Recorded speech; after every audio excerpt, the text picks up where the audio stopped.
Bonsoir mesdames, bonsoir mesdemoiselles, bonsoir messieurs.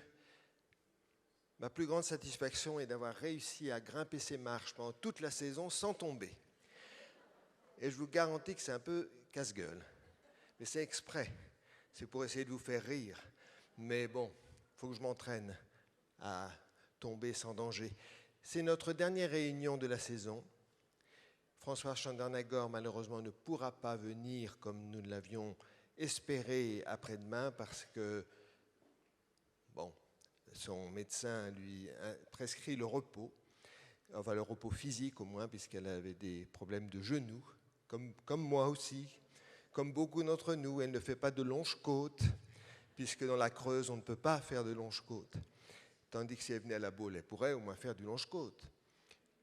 Et donc ce soir, nous allons terminer la saison avec une amie que nous avons déjà reçue en 2006, en 2008, en 2010 et en 2014. Ça va faire bientôt 10 ans qu'elle n'est pas venue nous voir, mais on le lui pardonne puisqu'elle a travaillé et elle revient avec un livre de près de 750 pages qui sont autant d'instants de bonheur. Et ce livre rencontre un grand succès très mérité. Mesdames, Mesdemoiselles, Messieurs, je vous demande d'accueillir Madame... Oh, j'ai oublié son nom. Catherine Pancol.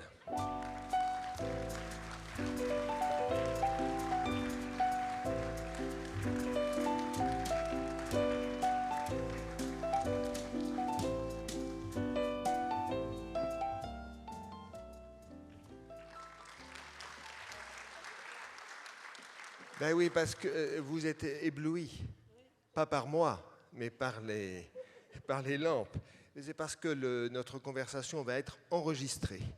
Et mesdames et messieurs, vous pourrez retrouver notre conversation comme toutes les précédentes. D'ailleurs, sur notre site internet, il suffit d'aller vers vidéo et vous retrouvez nos invités. Chère Catherine, je disais à nos amis que vous êtes venue nous voir en 2006 avec les crocodiles, en 2008 avec les tortues, les écureuils en 2010 et en 2014 avec Muchachas. Et puis depuis... Je ne sais pas ce qui s'est passé. Vous m'avez oublié.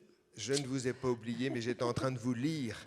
Et puis, j'ai été bien récompensé, puisqu'il y a eu après 3 baisers, il y a eu Bedbug, et puis Eugène et moi. Et maintenant, la mariée portait des bottes jaunes. Oui. Et donc, vous êtes toujours en pleine forme, et oui. Vos lecteurs aussi, puisqu'ils vous suivent. Je fais du longe-côte dans ma baignoire. Alors, merci de venir nous voir aussi un lundi. Je crois que c'est un jour que vous n'aimez pas beaucoup, le lundi. Oh non, ça m'est égal. Ça vous est égal. C'est un livre que vous avez terminé le 20 décembre et qui est sorti le 12 avril. Oui. Rapide entre le moment où vous... Ouais. Est-ce que vous n'avez pas vécu ça comme un arrachement?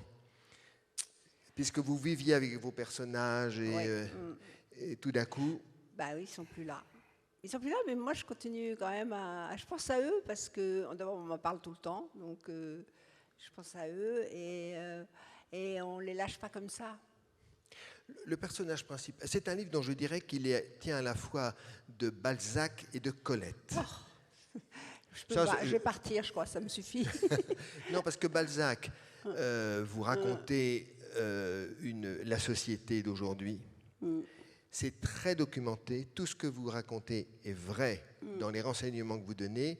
Et puis Colette, pour les bonheurs d'écriture, pour le plaisir de vivre, pour le plaisir de goûter, de boire, d'aimer. Oui. C'est deux noms oui, mais c'est mes deux grandes idoles, hein, Balzac et Colette. C'est-à-dire que Colette, j'ai ses œuvres complètes dans la cuisine, dans ma chambre à coucher et dans ma salle de bain. Comme ça, je l'ai toujours à portée de main.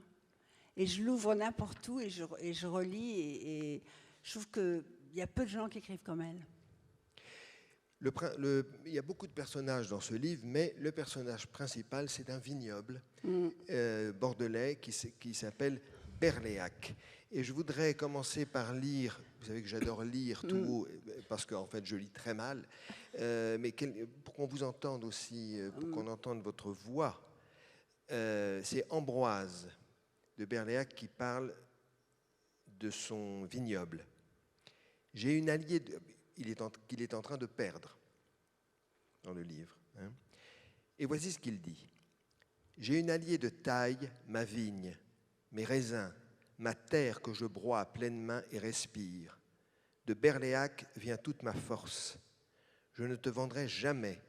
Tu es mon sang, ma fierté, ma raison d'être. Je ne cultive pas ma vigne pour faire de l'argent, me remplir les poches, bomber le torse. Je pense à elle comme à une personne. Je l'écoute, je la cajole, je veux la voir s'épanouir, mûrir, porter de beaux fruits. Et comme si elle m'entendait, elle lutte pour me donner de belles récoltes. Même quand c'est mal parti, année trop froide ou trop pluvieuse, elle se rattrape en vieillissant dans les fûts. Elle ne m'a jamais trahi. » C'est une belle déclaration d'amour, ça. Oui, mais c'est ce que j'ai ressenti. Je suis allée plusieurs fois dans un château bordelais et j'ai assisté aux différentes étapes. J'ai commencé par les vendanges, j'ai commencé par la fin. Après, j'ai fait l'assemblage, c'est-à-dire qu'à partir du raisin de certaines parcelles, on construit la personnalité du cru à venir. Ça, c'est un truc mystérieux parce que moi, j'avais l'impression que je goûtais de la boue. Et en fait, il y avait deux œnologues, le maître de chai et le maître de culture, qui, eux, découvraient des arômes de cassis, de café toasté, de champignons, de noisettes. Et moi, j'avais l'impression que... Enfin, j'y connaissais rien du tout, mais j'avais l'impression que je goûtais rien du tout. Donc, c'est là qu'on s'aperçoit que quand on vit en ville, en tous les cas, on a les sens atrophiés. Mais vous connaissez, alors vous avez été journaliste, donc vous savez mener une enquête, et puis vous êtes une femme, donc vous savez faire parler les gens, mais vous avez vraiment mené l'enquête. Oui, je menais l'enquête parce que oui. je faisais quand même la différence entre les bons vins et les mauvais vins. Et je faisais à peu près la différence entre Bordeaux et Bourgogne. Mais sinon, je connaissais vraiment rien de la fabrication du vin, donc c'est pour ça que j'ai fait les vendanges, l'assemblage, les primeurs. Et que je suis venue 4 fois en un an. Je suis venue dans un château où j'habitais chez les gens. Donc je faisais partie de la famille, donc je faisais le petit déjeuner, le déjeuner, les dîners, les soirées, parce que ce sont des gens qui vivent très bien, les Bordelais. Et j'entendais parler de la vigne tout le temps. C'est une personne, et c'était émouvant. Et je pouvais voir le propriétaire en gros pantalon de velours côtelé, agenouillé près d'un cep de vigne, et le soir en smoking dans une soirée très chic dans un château, et ça résumait ces journées. Et vous savez même comment faire du vin bio, puisque vous racontez qu'au lieu de mettre des produits chimiques, il faut mettre du trèfle incarnat et oui, ils font au sol, ils font une espèce de tapis de racines de pissenlit, de pommes de terre, de trèfle, de betteraves, enfin plein de je sais pas comment on appelle ça, c'est de graminées, oui. je sais pas. Et pour loger des insectes qui vont aller tuer les parasites qui tuent la vigne. Et dans les arbres, ils font des nids pour les chauves-souris qui, eux, attrapent d'autres insectes volants ou butinants qui peuvent éventuellement infecter le raisin. On apprend même tout sur le bourdon, figurez-vous. Oui. Le bourdon qui, dites-vous, a une très longue langue de 18 mm qui lui permet d'aller là où les abeilles ne vont pas, et c'est un insecte très utile. Oui. Voilà.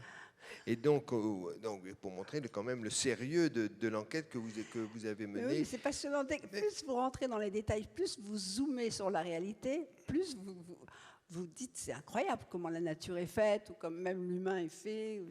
C'est comme les gens qui regardent les étoiles, ils sont émerveillés. Donc finalement, Ambroise de Berléac est au service de sa vigne comme un écrivain est au service de son roman. C'est un peu ça, il y a un engagement total. Absolument, je pense que quand on a une passion dans la vie, et eux, ils ont une véritable passion pour la vigne, je pense que c'est leur préoccupation première. Vendre, dites-vous, quand on vend un vin, il faut vendre de la qualité, il faut vendre du rêve.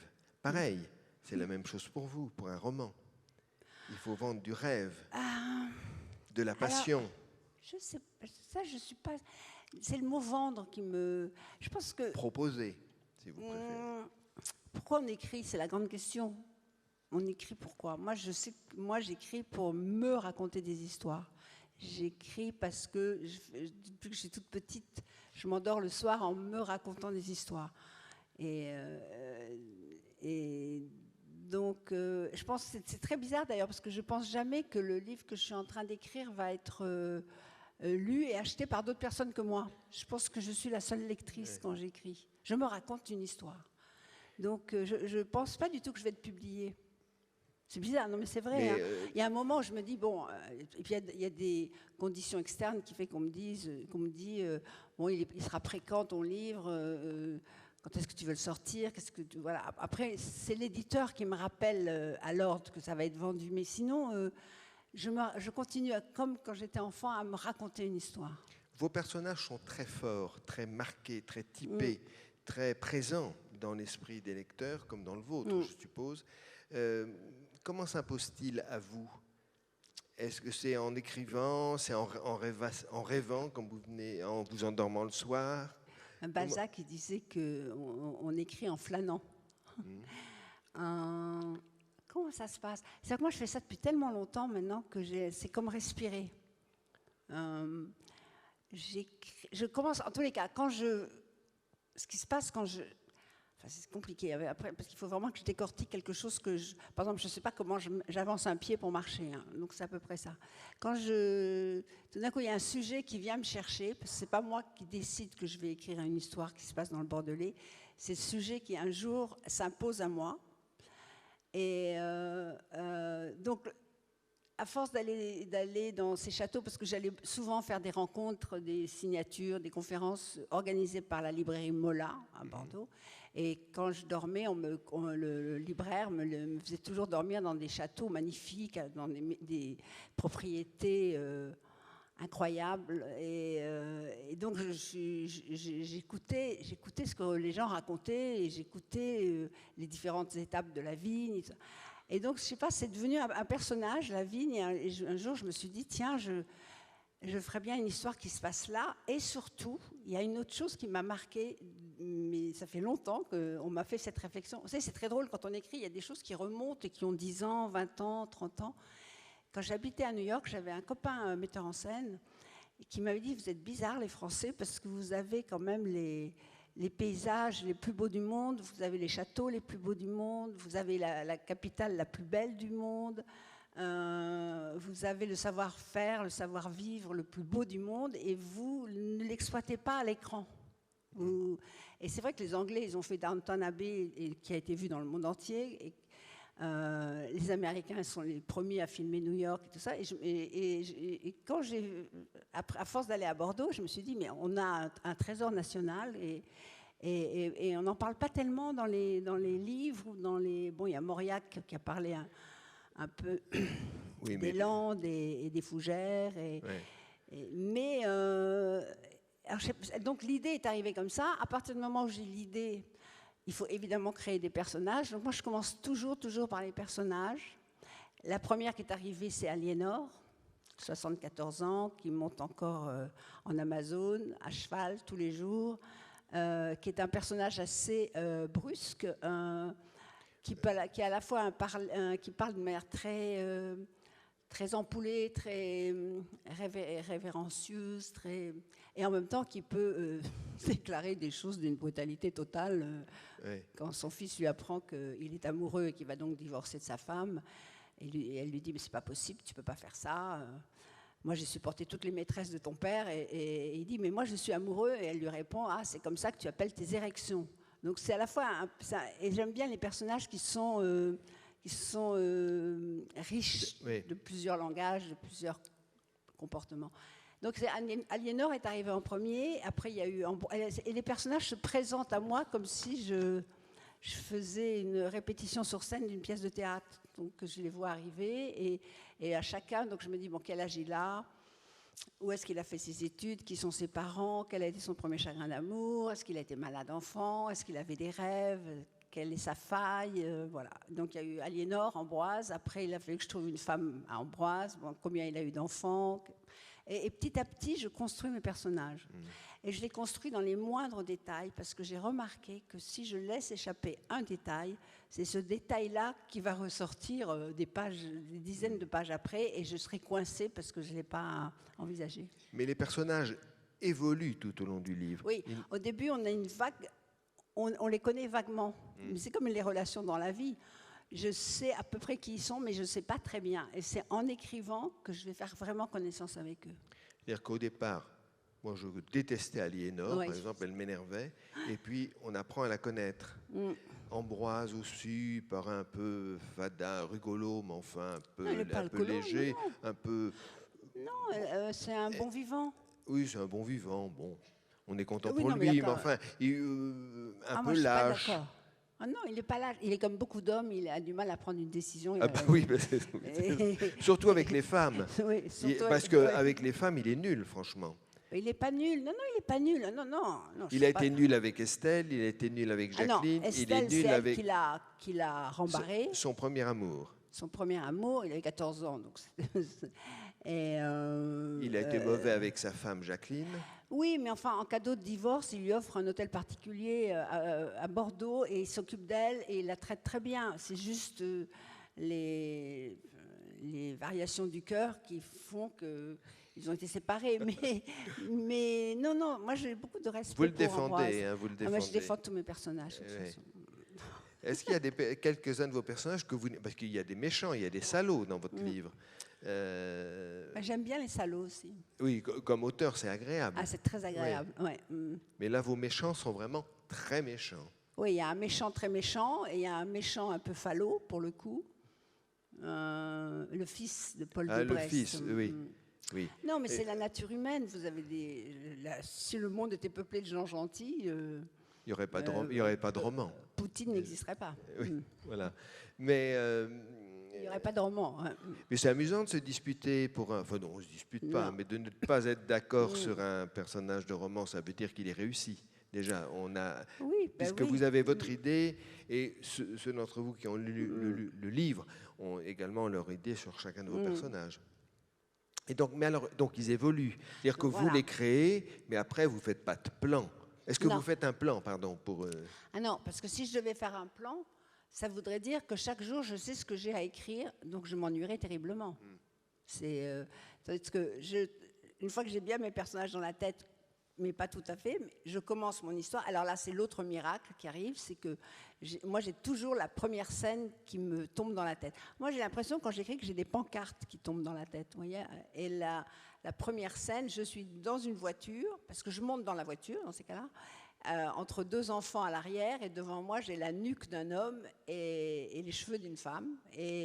Et je sais que la femme, c'est la maman des enfants, et je sais que le conducteur, c'est le beau-père des enfants. Je sens la tension entre l'homme qui conduit et les enfants. Et au départ, les enfants devaient être...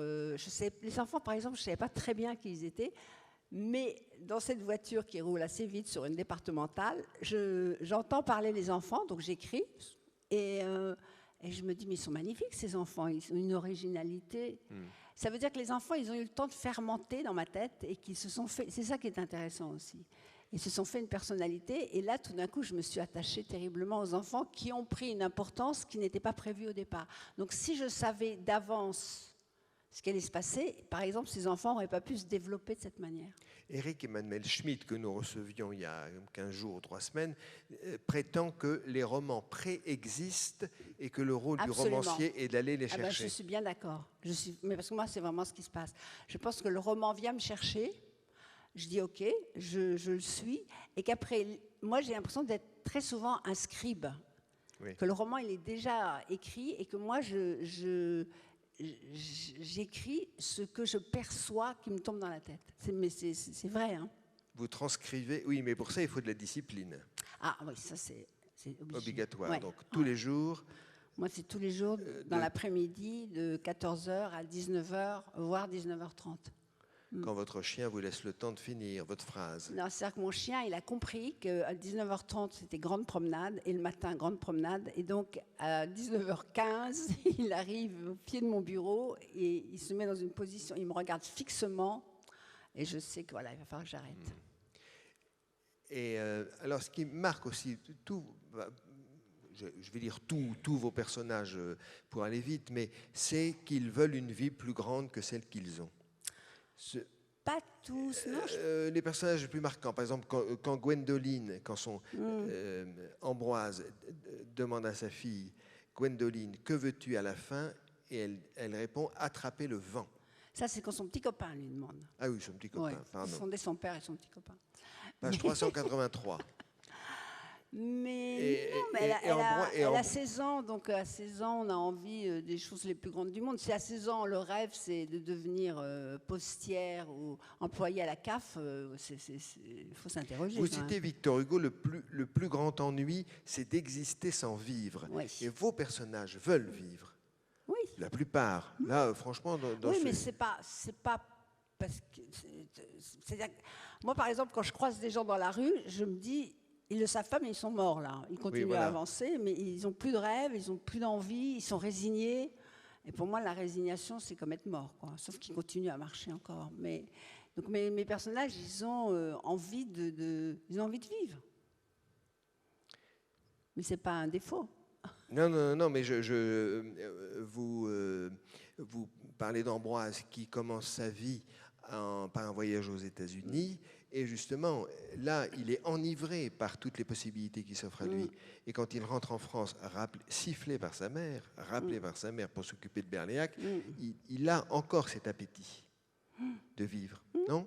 Oui, mais alors après, il est obligé de reprendre la tête du domaine parce que c'est un grand domaine, Berléac, et que Aliénor n'arrive pas à le mener toute seule. Et il rentre dans une espèce de norme. Il se marie se marie beaucoup par obligation parce qu'il faut être plusieurs pour s'occuper de Berléac, et parce qu'il il y a beaucoup de mariages arrangés dans le Bordelais.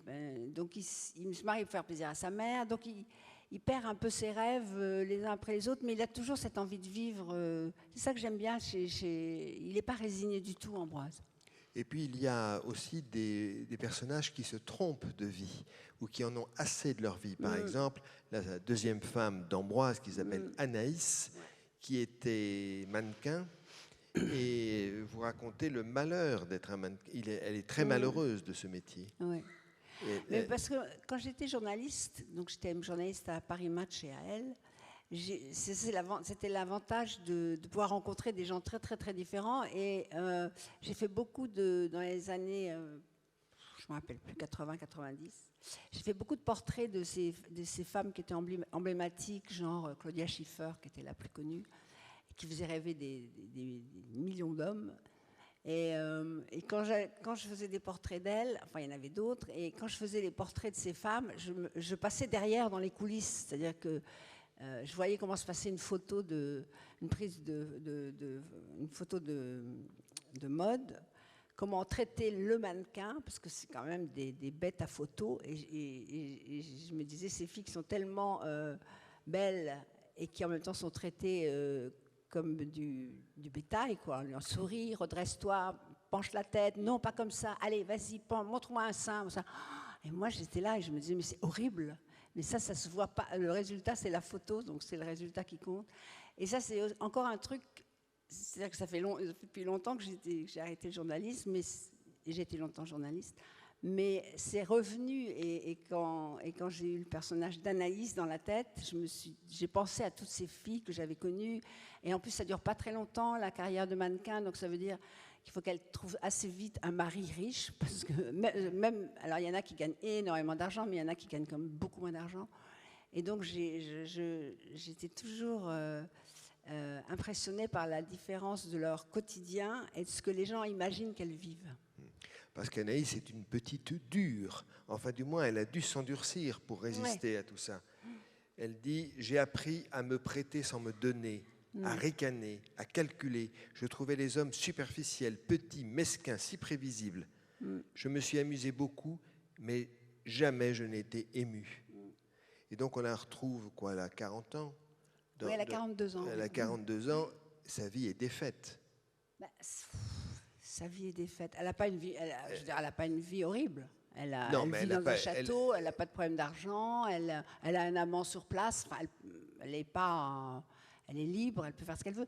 Mais ce qu'il y a, c'est que moi, je crois que le problème des gens dans la vie, c'est de trouver sa place. Tant que vous n'avez pas trouvé votre place, que ce soit mère de famille, cuisinière, peintre, écrivain, pianiste, tant que vous n'avez pas trouvé à quoi vous pouvez consacrer votre vie, vous êtes malheureuse. Et donc, elle a été un objet quand elle était mannequin.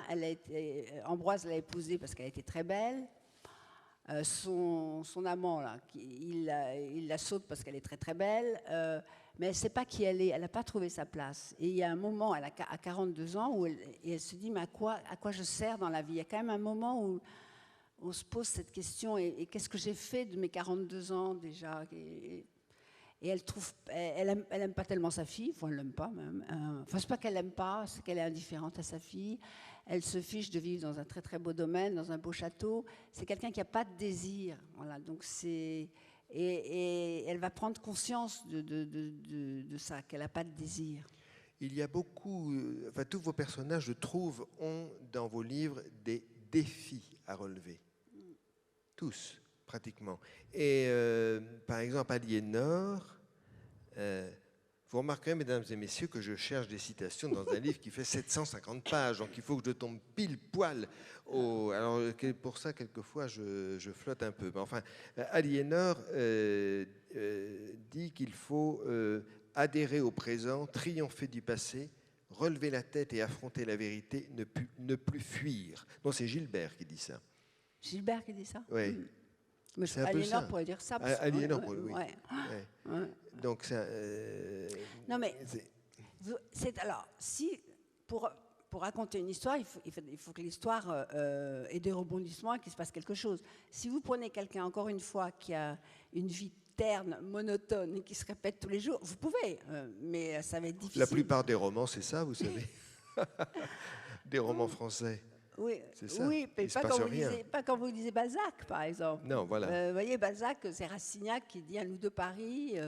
Je sais pas, il y a toujours des gens qui lancent des défis, parce que quel est l'intérêt de vivre si c'est pour faire du surplace et se transformer, je sais pas moi, en géranium, c'est quand même éphémère, vous voyez. Alors que si vous avez un défi, si vous vous imposez un certain... Je sais pas, moi j'aurais pas pu passer ma vie à rien faire, et je savais que j'avais envie de faire quelque chose de grand, de beau et qui me plaise. Alors ça aurait pu être exploratrice, vous voyez. Ben, vous êtes un peu exploratrice puisque vous êtes romancière. Oui, enfin je voyage pas avec un casque sur la tête. Regardez, par exemple, on va prendre un autre personnage qui est Guilain. Guilain, le mari d'Aliénor. Oui. Bon. Guilain de Berléac était au départ très, très bien, très joyeux, très rigolo. Aliénor en était folle, et puis tout d'un coup, il s'est effondré. Il est devenu une loque, il a bu, il a tout détruit. Il a tout détruit. Bon.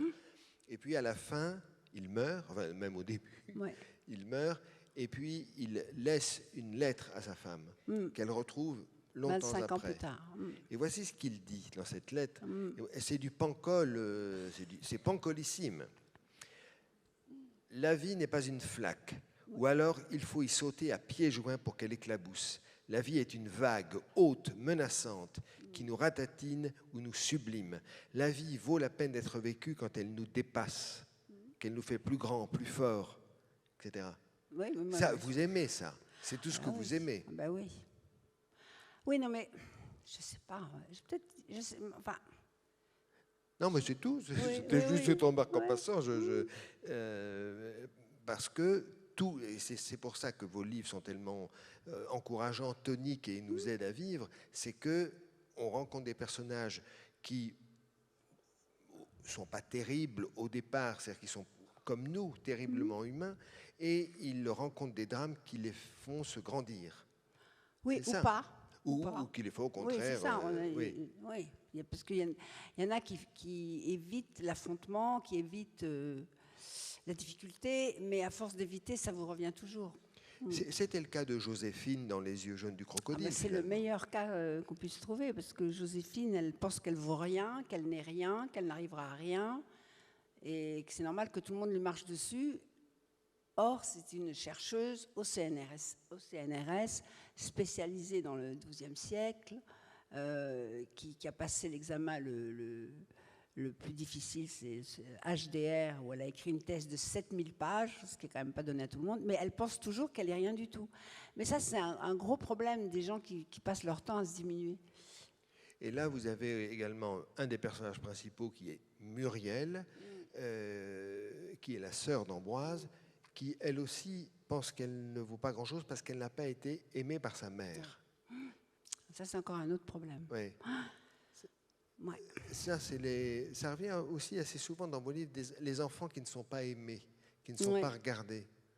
Parce que moi, je pense que c'est primordial, l'amour d'une mère. Je pense que la mère, elle donne l'identité à l'enfant, et je pense que le père, il donne à l'enfant l'énergie, il met l'enfant sur une lampe de lancement. Et la mère, elle donne l'identité. Quand vous grandissez, alors sans père ou sans mère ou sans les deux, vous partez terriblement handicapé. Vraiment. Et l'enfant a besoin du regard de la mère. Moi, j'ai eu 2 enfants et j'étais frappée. Quand ils montaient dans un arbre, c'était « Maman, regarde », ils sautaient de l'arbre et « Maman, t'as vu ». Et si jamais j'étais distraite par quelque chose et que je n'avais pas regardé, et je ne pouvais pas expliquer à quel point c'était beau de tomber d'un arbre, tout ça, ils étaient terriblement malheureux. Vous dites les enfants sont fantasques quand on ne les regarde pas assez. Mais oui, parce qu'ils font des bêtises pour attirer le regard. Ouais. Et il faut toujours dire que c'est bien. Comment ? Est-ce qu'il faut toujours dire que c'est bien ? Écoutez, moi, j'ai narcissisé mes enfants, vraiment. Hein, quand ils jouaient au tennis très très mal, parce qu'ils étaient tout petits, ils étaient aussi grands que la raquette, et qu'ils essayaient de faire un service qui évidemment allait dans le filet, je leur disais « beau geste ». Bon, mauvais résultat, mais alors que le geste est magnifique et tout. Je pense qu'il faut les rassurer parce que c'est difficile d'être petit, de grandir, d'avoir... Puis alors quand on est petit, les parents, c'est immense. C'est l'Himalaya, les parents. Puis on a l'impression qu'ils ont toujours raison, que c'est... vous voyez, que ce sont des maîtres à penser. Tout. Et donc, si vous écrasez l'enfant, il ne pourra pas grandir.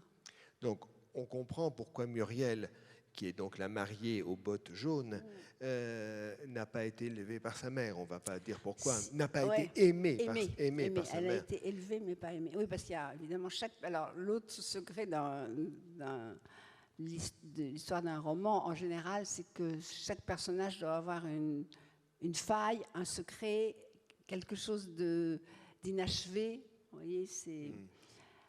Parce qu'on est fait de ça, on est fait de ses erreurs, on est fait de ses échecs, de ses réussites aussi. Et Ghislain Berléac a laissé Aliénor... il a, à un moment, il a délaissé sa femme, on va dire.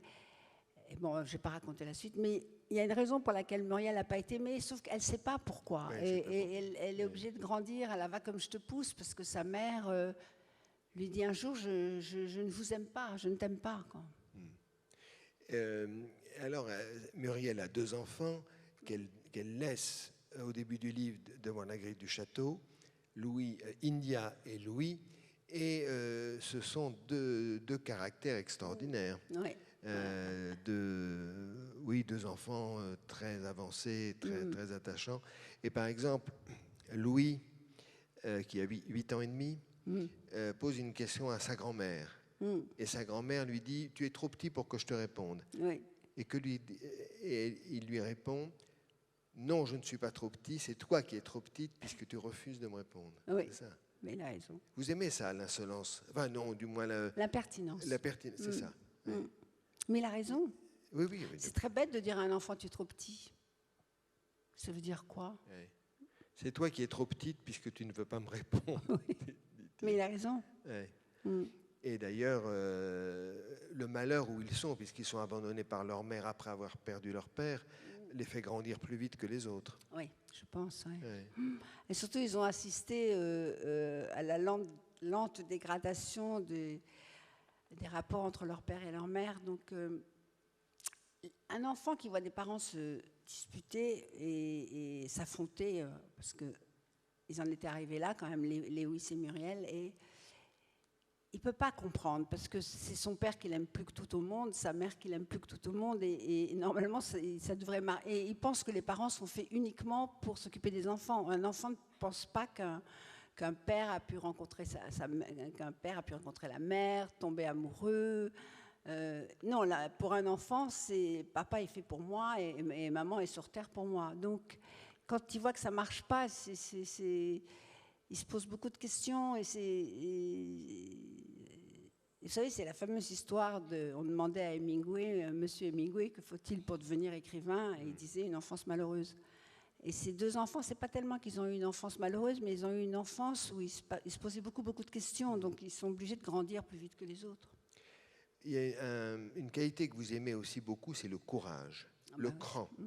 Et votre amie Mireille d'Arc, qui a fait un film d'un de vos livres, Barbare, votre amie Mireille d'Arc, lors d'une interview, disait « Ce que j'aime chez Catherine, c'est son cran. Il faut que ça marche, il faut qu'elle y aille. » Ça l'épatait. Oui, ça l'épatait, elle aimait ça. Oui, mais je pense que le sens de la vie, c'est ça, quoi. C'est affronter, c'est affronter les difficultés, ne pas se plaindre. Je supporte plus les gens qui se plaignent tout le temps. Il fait beau 3 jours, il pleut un jour, c'est oh là là, maintenant il se met à pleuvoir. Ben oui, on a eu 3 jours de beau temps, on peut pleuvoir un jour. On trouve dans vos livres des phrases de moralistes, enfin, qui aident vraiment à avancer. Par exemple, vous dites là dans ce livre, la peur, c'est un truc qu'on gonfle tout seul dans sa tête et qui, si ça se trouve, n'existe que là. Ah, mais je suis sûre. On se fait des peurs gratuites. Et c'est pour ça qu'il faut toujours confronter, parce que quand on confronte sa peur, on s'aperçoit, quelquefois elle disparaît complètement, et c'était pour rien du tout. Et pourquoi on s'est fait tout ce souci pour quelque chose qui n'existe pas? Et par exemple, le personnage de Jacqueline, la femme d'Ambroise de Berléac, la mère de Frédéric et de François, elle a créé son propre malheur. Vous ne trouvez pas? Non, je trouve dur avec elle, là, parce qu'elle n'a pas créé son propre malheur. Elle est née d'un père qui est quand même, je ne sais pas comment on peut l'appeler, un maquignon. Un self-made man. Ou un maquignon. Ouais. Et sa mère a disparu quand elle avait 7 ans. Enfin, elle est partie avec un joueur de polo argentin et après s'est suicidée du haut d'un hôtel. Et elle est élevée par ce père qui est brutal, enfin, il ne lui tape pas dessus, mais il est quand même très brutal. Il ignore absolument tous ses désirs. Elle veut faire médecine, hop, il la colle à la vigne. Il la jauge comme une bête qui va vendre au marché et il se dit, si je peux, comme il a envie d'appartenir à cette haute société bordelaise, le jour où il s'aperçoit que sa fille est jolie, il se dit, tiens, je vais en profiter, je vais me débrouiller pour qu'elle fasse un beau mariage et il va la vendre en fait. Et donc elle est victime longtemps et elle tombe évidemment folle amoureuse d'Ambroise, qui lui fait plutôt un mariage arrangé et elle ne va pas être vraiment heureuse. Oui, mais je pense qu'en même temps, elle a des qualités que je trouve formidables. Elle accepte ce rôle un peu subalterne qu'il lui donne, tout en lui laissant, en la faisant vivre très très bien, en lui laissant des responsabilités au château. Oui, mais elle est très seule. Ah ben oui. Elle est très seule. Elle a créé autour d'elle, sans le savoir, une distance qui décourage les timides et fait douter les audacieux. Les premiers n'osent pas, les seconds se disent qu'ils ne feront pas le poids. Elle a fini par en déduire qu'elle était banale et ennuyeuse et qu'Ambroise avait eu raison de partir. Oui. Elle a créé son malheur. Non, elle n'a pas créé son malheur, je ne suis pas d'accord avec vous. Non, elle explique son malheur comme ça, mais ce n'est pas elle qui a créé son malheur. Non, elle n'a pas eu de chance de naître avec ce père-là, elle n'a pas eu de chance Que fait un enfant ou une fille devant un père qui lui impose de vivre d'une certaine façon? Je veux dire, c'est pas facile. Ce que je viens de lire là, c'est à la page. Moi, je défends toujours mes personnages. Mais je vois aussi, mais je ne les attaque pas. D'autant moins que c'est à la page 450 et qu'il reste encore 300 pages. Oui. Elle a le temps et on va voir. Il y a une scène magnifique une soirée au Grand Théâtre de Bordeaux qu'on ne racontera pas, mais là, elle est formidable. Oui, formidable. Non, c'est une femme que je trouve très très bien, très forte, mais qui ne sait pas qu'elle est très forte, très intelligente, mais qui ne sait pas qu'elle est intelligente. Voilà, mais je pense que c'est le drame de beaucoup de femmes qui s'imaginent, c'était le drame de Joséphine aussi. Et comment dire, il y a Aliénor aussi, Aliénor qui a un fort caractère, à qui il est arrivé un tas de malheurs, mais elle était toujours debout, et elle les affrontait. Et vous dites que les autres femmes de la société bordelaise étaient jalouses d'elle. Et comment son fils, Ambroise, dit, ces femmes-là, elles n'avaient qu'à se lancer. Bah oui. C'est ça. Oui. Il faut se lancer dans la vie. Il faut oser. Moi, l'autre jour, je fais la grande dictée aux Champs-Élysées, vous savez. Ouais. Et donc, il y avait Eugène et moi, là, mon dernier livre, mon avant-dernier livre, qui était distribué à tous les participants de la grande dictée. Et donc, évidemment, ils sont venus me faire signer le livre. Et à un moment, se présente devant moi une femme qui me dit « J'ai 65 ans, je m'ennuie avec mon mari, je n'ose pas partir. » Et alors, je lui ai dit « Et vous avez une bonne retraite ?» Parce que c'est souvent une question d'argent. Et elle me dit « Oui, j'ai une bonne retraite, j'avais un bon boulot, j'ai une bonne retraite. » Et je lui dis « Mais pourquoi vous restez avec lui alors ?»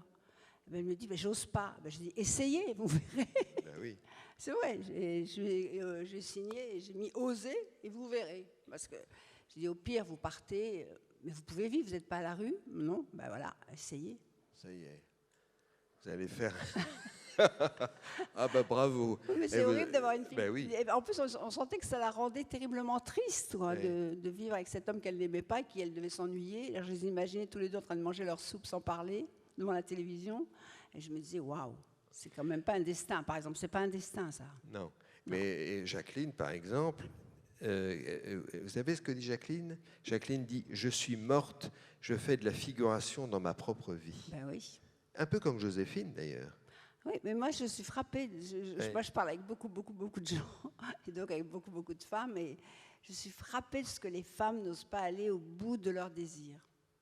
Les hommes, ils sont pour ça. Mais les hommes, ils ont été faits pour aller au bout de leurs désirs. Vous voyez, ils ont été élevés pour ça. Ils ont été élevés, mais à force d'être élevés, ils sont faits de « je peux faire ça ». Et les hommes, ils ne se disent pas « je ne peux pas faire ça ». Une femme, tout de suite, elle va se dire « je ne suis pas capable de faire ça, je ne suis pas assez bien pour faire ça ».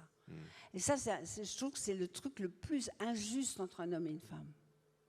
D'ailleurs, l'autre jour, j'ai fait des déplacements dans les lycées aussi pour donner aux jeunes l'envie de lire. Et il y a une directrice de lycée qui m'a reçue en me disant, donc je lui demandais, c'était des élèves de 3e, donc je lui demandais que c'était des bonnes classes, si les enfants lisaient. Et elle me disait, vous savez, il y a un truc terrible qui est en train de se passer, donc c'est avant-hier, hein, enfin pas avant-hier, c'était en 2000, je sais pas, entre deux confinements, en 2021. Elle me disait, les familles, maintenant, parient sur les fils de plus en plus. On parie sur les études du fils, le fait que le fils va réussir. Et moi, je croyais que c'était fini depuis très, très longtemps. Et c'était un lycée de banlieue, hein, c'était pas un lycée où, je sais pas, où on respecte les filles et les garçons. Oui. Et elle m'a dit, mais je vous assure, je ne suis pas la seule directrice d'école à remarquer ça. Mais parce que c'est quand même un truc qui date depuis plusieurs siècles, c'est le garçon qui doit réussir, c'est pas la fille. La fille doit se marier. La fille doit se marier. La fille doit être mignonne. La fille doit, exactement. Voilà, comme India qui... elle a perdu ça. Voilà. On dit à India, la petite fille qui a 10 ans, je suis mignonne, qu'elle est mignonne. Ouais. Et elle dit... Je déteste les filles mignonnes. Les filles mignonnes sont des menteuses. J'ai envie de les mordre, de les griffer, de les barbouiller de poussière et de pipi. Oui. Mais oui, c'est horrible de dire à une petite fille... je ne sais pas si peut-être aux tout petits garçons, on leur dit « t'es mignon ». Après, on leur dit « aux petits garçons, on dit « qu'est-ce que tu veux faire dans la vie ?» Et aux filles, on leur dit « oh, ben, t'es mignonne ». On leur met une jolie robe, t'es mignonne. Bah, ça ne donne pas envie de rêver d'un avenir formidable. Alors, vous êtes une moraliste, je l'ai dit, mais là, j'ai besoin d'une explication. Vous parlez des deux péchés de la femme vieillissante. Vous voyez, la vie des femmes est compliquée. Hein. Mais on le sait. Hein. Bon. Et donc, les deux plus grands péchés de la femme vieillissante, dites-vous, c'est 1, vivre dans le passé, 2, émietter le présent. Expliquez-nous, vivre dans le passé, on peut comprendre, mais émietter le présent, qu'est-ce que... C'est-à-dire qu'il n'est jamais trop tard pour vivre. Moi, quand cette femme me dit j'ai 65 ans, c'est pas vieux, 65 ans, je suis désolée. Et au lieu d'émietter le présent avec son mari en mangeant sa soupe le soir sans lui parler, elle a qu'à se dire je vais partir, je vais recommencer une autre vie. C'est ça, émietter le présent. C'est ça, émietter le présent. Émietter le présent pour ne pas agir, pour rester... Parce que c'est plus facile.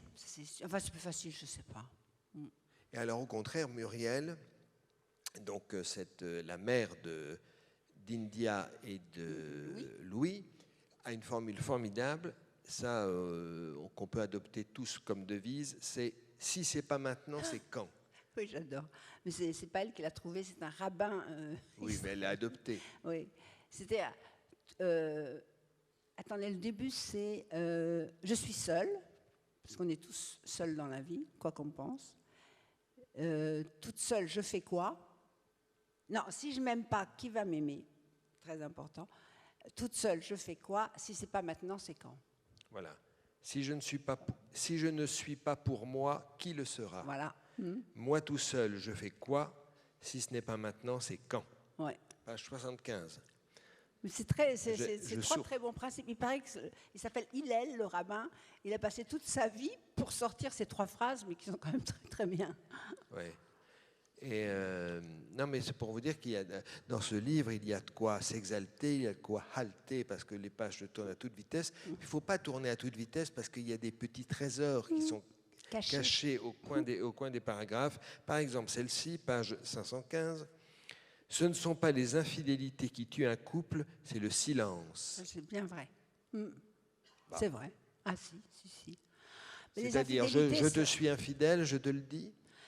Si vous êtes infidèle, ça peut arriver à tout le monde d'être infidèle. Alors, non, mais c'est vrai, la vie est longue. Quand vous passez, vous vous rendez compte, maintenant on peut passer 50, 60 ans avec quelqu'un. Moi, je ne crois pas qu'on peut être fidèle pendant 50, 60 ans. Mais si vous cachez tout ça, si vous n'en parlez pas, bien sûr que l'autre va sentir qu'il se passe quelque chose ailleurs, je sais pas, donc l'autre va se faire du souci et tout. Et le fait de ne pas parler dans un couple, je trouve ça le pire. Le silence dans un couple. Moi, je regarde beaucoup les couples au restaurant. Mais alors maintenant, avec le téléphone, c'est incroyable. Ils sont chacun sur leur téléphone et ils dînent ensemble. Mais parlez-vous. Il vaut mieux un couple qui se dispute et qui se dit les choses qu'un couple qui se tait et qui enfonce tout le plus profond possible pour ne pas en parler. Non, le silence est terrible. Oui, ben là, attendez. Ambroise dit, par exemple... J'ai compris comment ça marche, ce truc qu'on appelle l'amour. Il faut se tenir à distance, ne rien montrer. Ça, c'est avec Anaïs. Ouais. Oui. Donc, c'est contradictoire. Mais c'est ça, je peux pas. Tout le monde est contradictoire. Voilà, c'est ça. C'est la richesse de... Ah ben oui, je sais pas. Sinon, je sais pas. L'amour, c'est attendre. On ne devrait pas dire je t'aime. On devrait dire je t'attends. Ben oui. Ça, faut en faire une chanson, ça. Vous avez fait une chanson pour Sheila, je crois, il y a longtemps. Oui, j'avais 20 ans et j'avais pas un rond. Et un jour, j'étais rentrée à Paris Match, on m'a envoyé interviewer Sheila. J'étais en fac en même temps, donc j'ai écrit une chanson. Alors Sheila, j'avais droit à 500 mots, pas plus. Il fallait pas que ce soit des mots compliqués. Par exemple, j'avais appelé la chanson Mélancolie et son producteur, Claude Carrère, a fait tester le mot pour savoir si les gens comprenaient. Et puis à la fin de l'interview, il est venu me voir et il m'a dit j'aime bien les questions que vous avez posées, elles sont bien écrites. Vous faites quoi dans la vie? Je dis je commençais à l'époque un doctorat ou une maîtrise à Nanterre. Donc je lui raconte et il me dit j'aimerais bien que vous écriviez une chanson pour Sheila. Donc il m'a envoyé, à l'époque c'était des cassettes avec la musique. Il a fallu que je trouve des paroles. J'avais 48 heures, donc je l'ai fait assez vite. Et puis ça a été un tube. Mais un tube, je touche encore des droits. Mais oui, il paraît que vous avez acheté une maison avec Oui, je me suis acheté une maison. Du coup, j'avais de l'argent, je pouvais manger, avoir un toit, tout ça. Je me suis acheté une maison à la campagne. Vive Sheila. Ah, mais moi, Sheila, elle a changé ma vie. Alors, dites-moi, comment avez-vous... on va sortir un peu du roman, mais on y reviendra pour terminer. Mais non, c'est un autre personnage de vos romans, c'est Shirley. Le personnage de... Shirley, Shirley, c'était dans Les Crocodiles, les Tortues et elle a duré. Ah oui, elle a duré longtemps, Oui, Shirley. oui, oui. Et donc, on sait que c'est la fille illégitime de la reine d'Angleterre. Comment... Et on sait aussi votre passion pour le roi Charles III. Enfin, une passion, vous exagérez. Oui, une passion pour le prince Charles. Vous étiez folle dingue du prince Charles. Non, je n'étais pas folle. Non, j'étais pas folle dingue. Non. Tout le monde tapait sur ce pauvre Charles, que je trouvais assez digne. Enfin, sauf quand il parlait de Tampax, mais sinon je le trouvais assez digne. Et puis j'ai admiré la constance de son amour pour Camilla. Oui. Parce que c'est incroyable, il est arrivé. Maintenant, les Anglais l'aiment bien. Vous écririez ça dans un roman, on vous dirait c'est pas crédible. De quoi ? Une grande histoire d'amour comme ça qui triomphe de tout. Ben, on en ferait un roman, surtout. Ça, voilà. Mais ça, c'est un thème de roman, par exemple. Parce que ce que je disais tout à l'heure, si vous écrivez un roman sur des gens ordinaires, à qui il arrive des choses ordinaires, ben, vous mourrez d'ennui. Je ne sais pas, vous arrêtez à la page 40, je pense. Hein. Mais pour faire un roman, il faut avoir des personnages quand même qui sortent du commun. Ah ben justement, les personnages qui sortent du commun dans vos livres, il y en a notamment les arbres. Car les arbres jouent un très grand rôle dans votre livre. Comment avez-vous percé la personnalité des arbres ? Alors, j'ai écouté un podcast sur France Culture qui s'appelle « Les pieds sur terre ». Et c'est une émission que j'essaie d'écouter quand je peux, à 1h30 sur France Culture. Sonia Gronlund, enfin, oui, elle a un nom imprononçable. Oui, imprononçable. Et elle n'a pas l'air très aimable non plus, mais enfin, je ne la connais pas. Et donc, elle racontait l'histoire d'une petite fille qui, à 11 ans, parlait aux arbres. Et donc, la petite fille m'a donné aussi l'idée d'India. Parce que, en fait, quand on construit un personnage, on va piquer des bouts partout. On peut piquer des détails qu'on voit dans la rue, on peut piquer des bouts de conversation, et on peut piquer des choses qu'on entend à la radio ou dans un film. Après, on fait un mélange au shaker et puis ça donne un personnage. Et donc là, cette petite fille de 11 ans expliquait qu'elle parlait aux arbres et qu'elle leur confiait ses questions, ses angoisses, ses chagrins, et que les arbres lui répondaient. Et on lui demandait comment ça fonctionnait. Elle disait qu'elle ne savait pas très bien comment expliquer, mais quand elle redescendait de l'arbre, elle était consolée, rassérénée, et elle avait sa réponse. Et elle disait, c'est des espèces de... C'est pas des mots, c'est pas des bruits, mais c'est des émotions que je reçois. Et puis après, ils sont retournés 10 ans après interviewer cette petite fille qui avait 21 ans, et on lui a demandé si elle parlait toujours aux arbres. Et oui, elle parlait toujours aux arbres, mais elle avait appris quand même qu'il fallait parler aux humains, et qu'il ne fallait pas qu'elle reste toujours à tout attendre des arbres. Mais ce podcast qui existe toujours, qui est toujours en ligne, Les pieds sur terre, la petite fille qui parlait aux arbres, c'est un régal. Parce qu'elle n'est pas illuminée, hein. On ne se dit pas où est-ce que tu habites. Elle a un côté très raisonnable et très sérieux, et elle dit que les arbres parlent. Est-ce que votre oncle Édouard vous a pardonné ? Ah là là là là, ça Parce que vous terminez le livre là-dessus. Vous présentez vos excuses à votre oncle Édouard, qui vous a inspiré un personnage. Ouais. Alors, coup de bol, jusqu'à maintenant, il ne l'a pas encore lu. Il lit très peu de romans, il lit plutôt des livres d'histoire. Mais j'ai demandé à sa nièce ou à sa fille, je ne me rappelle plus, le lien de parenté. Je lui ai dit, dis donc, est-ce qu'il a lu l'oncle Édouard ? Et elle m'a dit, écoute, toujours pas. Donc, pour le moment, je ne sais pas. Non, mais ce qui est amusant, c'est que vous racontez qu'il vous a inspiré le personnage d'Édouard de Berléac, qui est un personnage, disons, comique et attendrissant, mais un peu ridicule. Oui, mais c'est parce que vous le trouvez ridicule, mais quand on lit son enfance, c'est pas gai. Hein. Oui. Mais vous dites, c'est l'oncle Édouard qui me l'a inspiré, alors qu'il ne lui ressemble pas du tout. C'est ça qui est étrange. Voilà. Mais c'est ça. Et ça, c'est très bizarre aussi, parce que je peux piquer un détail à quelqu'un que j'aime beaucoup, beaucoup, beaucoup, et le mettre sur un personnage qui est vraiment abominable. Mais je ne sais pas comment ça se passe. Et là, c'est vrai que l'oncle Édouard en question, j'ai plutôt piqué son apparence physique, mais il n'est pas du tout comme mon personnage. Alors, nous approchons de la fin de cet entretien, chère Catherine, et vous allez retrouver nos amis à qui vous allez signer votre livre, mais avant, nous avons le quiz. Ah oui, j'ai marqué les réponses. Hein. Ah, vous avez, oui, parce qu'attention, c'est le moment sérieux de la soirée. Mesdames et messieurs, vous allez avoir des questions qui vont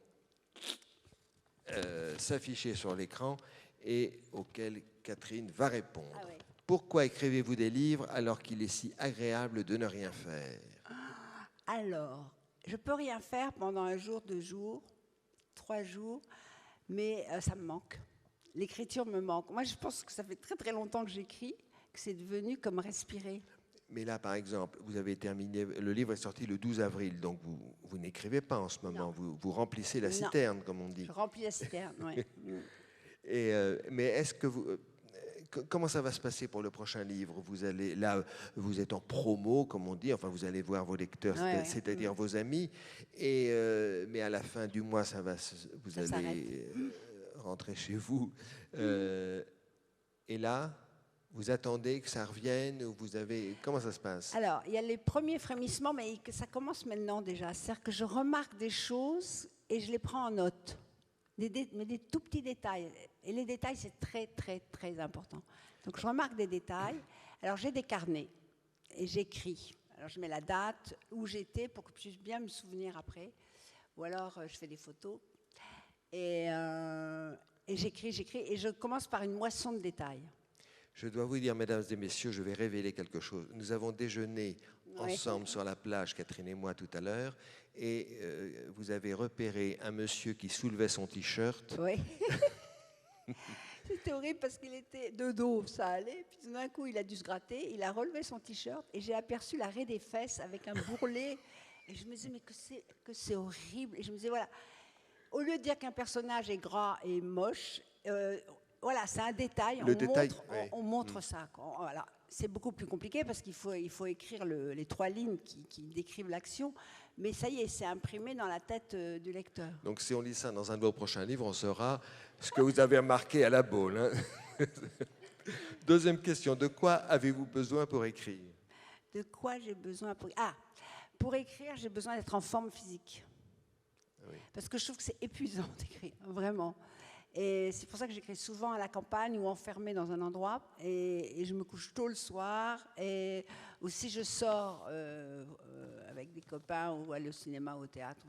Je rentre pas tard, je ne bois pas trop, je ne mange pas trop. Parce que si je commence à me coucher à 4 heures du matin, à picoler, à fumer, à faire n'importe quoi, le matin, je ne peux pas travailler. Il faut une énergie physique. Vraiment. Donc c'est une ascèse, enfin peut-être un peu le mot, Une discipline. Je me flagelle pas. Hein. Non. Mais quoi que de temps en temps, je me flagelle pour m'asseoir et commencer. Mais c'est une grande discipline et physique. On oublie toujours le physique, mais c'est vrai que c'est important. Il y a certaines similitudes entre le travail de bûcheron et le travail de romancier. À la fin de la je journée. pense que le bûcheron, c'est quand même plus dur physiquement. Oh, oui. Ah ouais. Troisième question, le plus agréable justement, commencer ou terminer un livre? Alors, je ne sais pas. Parce que quand on commence un livre, le truc horrible à ne pas se dire, c'est j'en suis qu'à la première page. J'en ai encore, je ne sais pas combien à écrire. Est-ce que je vais y arriver? C'est que des questions assez angoissantes. Je me rappelle un jour, j'avais commencé un livre et à la page 50, je me suis dit, je me suis gourée, ça ne va pas du tout. Je suis allée voir Jean-Marc Roberts, qui était mon éditeur à l'époque. Et je lui ai dit, et tu lis et tu me dis, et il m'a dit, t'as raison, il faut tout jeter. Voilà, c'est ça le truc, c'est qu'on commence, on se dit, est-ce que ça... Parce qu'il faut qu'un sujet soit suffisamment riche pour tenir ses promesses, vous voyez. Et alors, finir un livre, le truc qui est terrible, c'est qu'on laisse tous ces personnages. Et ça, c'est aussi... Parce qu'à la fin du livre, on les aime tellement, enfin, on les connaît tellement bien, que se dire, je ne vais plus les voir tous les jours, parce que moi, je les vois tous les jours, hein, même le dimanche, je travaille. Donc, je me réveille, je pense à eux, je me dis, qu'est-ce qu'ils vont faire aujourd'hui, comme je ne sais pas ce que je vais écrire la journée. Donc, c'est excitant. J'ai un rendez-vous tous les jours, vous voyez. Et alors, à la fin, et puis surtout, il y a le truc terrible de la fin qui arrive. Et vous savez que c'est la fin et qu'il faut arrêter d'écrire. Et là, vous pouvez pas... Alors, là, j'ai triché un peu avec celui-là. J'ai rajouté une scène avant pour écrire encore un peu, pour être encore un peu avec eux. Mais donc, le milieu est compliqué aussi. Tout est compliqué. Donc, commencer, c'est pas agréable. Terminer, c'est pas agréable. Et le milieu, et le continuer, c'est pas agréable. Oui, mais en même temps, il y a des moments tellement forts et tellement inspirant. Mais c'est là où c'est normal qu'on dise qu'on n'utilise que 10% de notre cerveau. Parce que moi, je pense que le cerveau, c'est des choses qu'on ne sait pas nous. Et donc, quand finalement on arrive à aller dans une petite partie cachée du cerveau, on découvre une réflexion, une phrase, quelque chose qu'on n'avait pas prévu, mais ça, c'est un bonheur formidable. 4e question. Si vous n'étiez pas écrivain, que seriez-vous? Moi, je rêvais d'être pianiste. J'ai fait du piano pendant 10 ans et je ne suis pas du tout douée. Je n'ai pas d'oreille. Alors, j'ai des doigts assez longs, ça va, mais très souvent, je me dis que j'aurais adoré être pianiste. Le premier livre qui vous ait plu lorsque vous étiez enfant? Alors là, c'est Sans famille. D'Hector Malot. D'Hector Malot. Ça vous avait pleuré? Mais vous ne pouvez pas savoir l'effet que m'a fait ce livre. Je l'ai ouvert, je rentrais du Maroc. Ma mère m'avait appris à lire et à écrire. Et, parce que je n'allais pas à l'école là où j'étais, enfin à Casablanca. Et on n'a pas trouvé de maison tout de suite ou d'appartement. Et maman et les enfants, c'est-à-dire mon frère et moi, on squattait l'habitant. Donc elle se mettait dans un café et quand elle voyait arriver une dame plutôt gentille, elle se débrouillait pour commencer une conversation. Puis au cours de la conversation, elle disait oui, mon mari est monté à Paris pour chercher un appartement, mais on ne sait pas où dormir. Et les gens étaient adorables, hein. Les gens sont sympas. Parce qu'on tapait l'incruste pendant bien 2-3 mois. Et puis au bout de 3 mois, il fallait partir. Et c'est ces gens-là, à Oulin, près de Lyon, qu'un jour, j'ai attrapé un livre sur une étagère de bibliothèque, Sans famille d'Hector Malot. Je me suis assise sur une marche. J'ai lu la première phrase, « Je suis un enfant trouvé ». Et alors là, c'est comme si la mer Rouge s'ouvrait devant moi.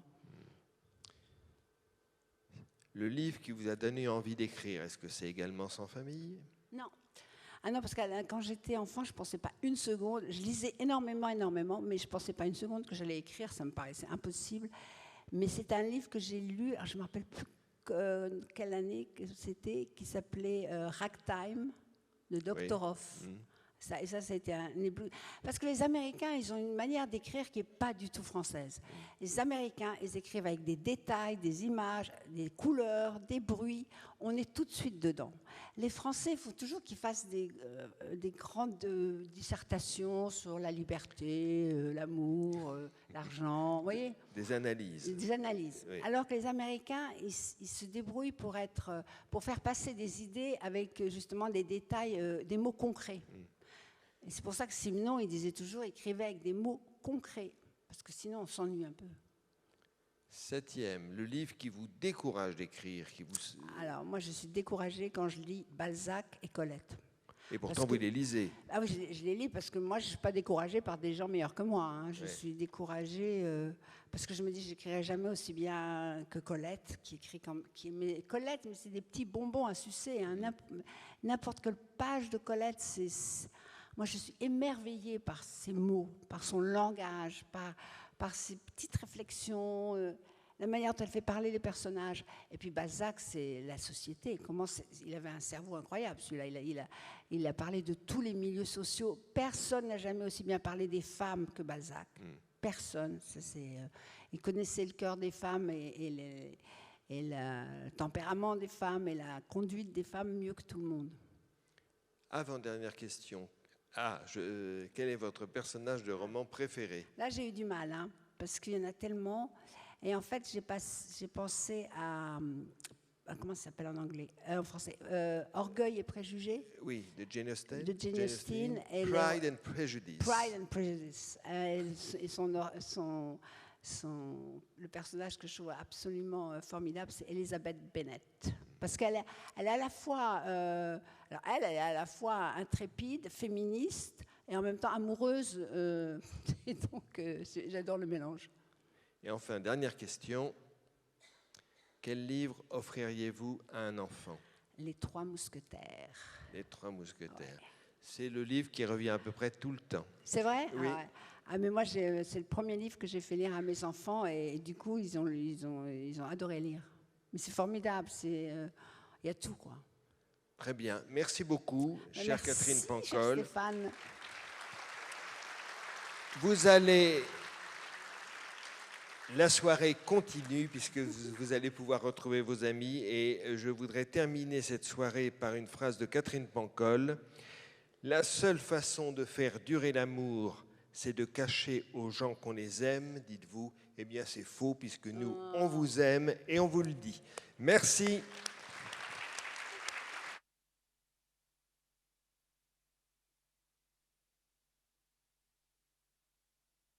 Mon micro ne fonctionne plus. C'est pas grave. Si, ça y est, merci. Vous allez pouvoir retrouver Catherine qui va vous recevoir avec une autre Catherine, Catherine Gauthier de la librairie La Jarige. Merci, bon été et à la rentrée.